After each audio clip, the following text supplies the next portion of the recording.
with Doctor Who. So you guys leave, and Matt Smith still has another season without you guys. You were there for that one portion, and then all of a sudden he has to go on with a new companion, and then you come back for his goodbye song, his Regeneration, like that.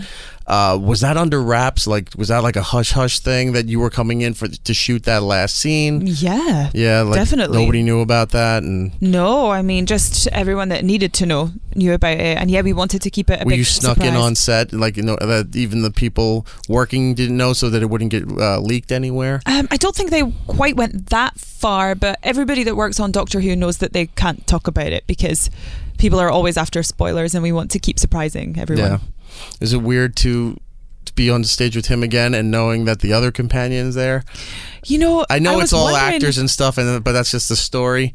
But is it weird? Because David Tennant had said it was weird because the only time he really ran into Matt Smith is when they were crossing paths. He finished his scene, was in character, and then there comes Matt Smith in his outfit, walking, and they said hello for like a minute, and then he went to go shoot the rest of it, and he moved on. Yeah, one in, one out, literally. And then I witnessed it with Matt Smith and Peter Capaldi as well, because I was there for that. Right. It was such a weird day, actually. I walked into the studio and Jenna Coleman had been shooting her section of the scene with Matt, and I just found her in tears, and she was like, "How do you do this?" And I was like, I was like a true British person. I was like, "Do you want a cup of tea?" Like, that solves everything. And then I went on set and shot the scene with Matt.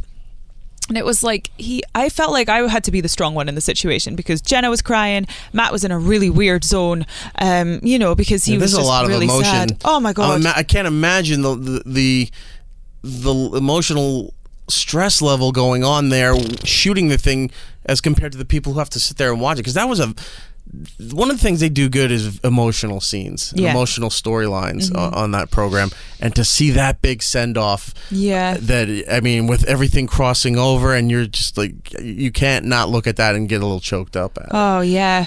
And so I was like trying to lighten the mood, singing Another One Bites the Dust, but no one was really laughing.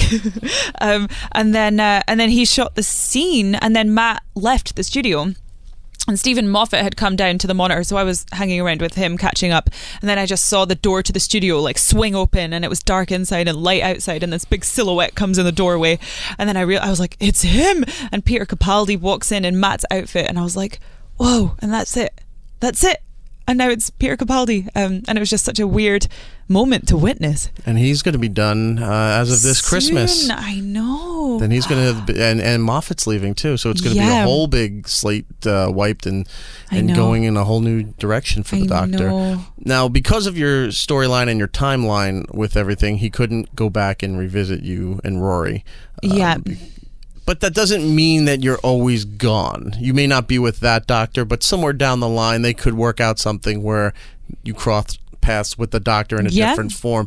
If they asked you to do that, would you want to go back, or are you taking like the Christopher Eccleston approach and like, I did that, I'm moving on to my next thing? Nope, I would go back in a second. Really? So if they said Amy's gonna, it just happens to stumble across the new Doctor for an episode or a Christmas episode or something like that. That would be the greatest. So you would go back? 100%. That's awesome. I loved working on that television show, and it was so good to me and did so much for my career that I would always go back. Was it your choice to leave, or did they say this is how the story's going and it's just going to end? It was kind of mutual. I raised the question with Stephen, and then we talked about it, and we both felt like it was a good time for me to go. I kind of felt like I'd taken the character as far as I could. I was like, I really, really don't want this to fizzle out because it's been so wonderful, and I just want to go out with a bang. And I was like, can you just make sure that you give me that? And he was like, okay, I'm going to give you a great ending.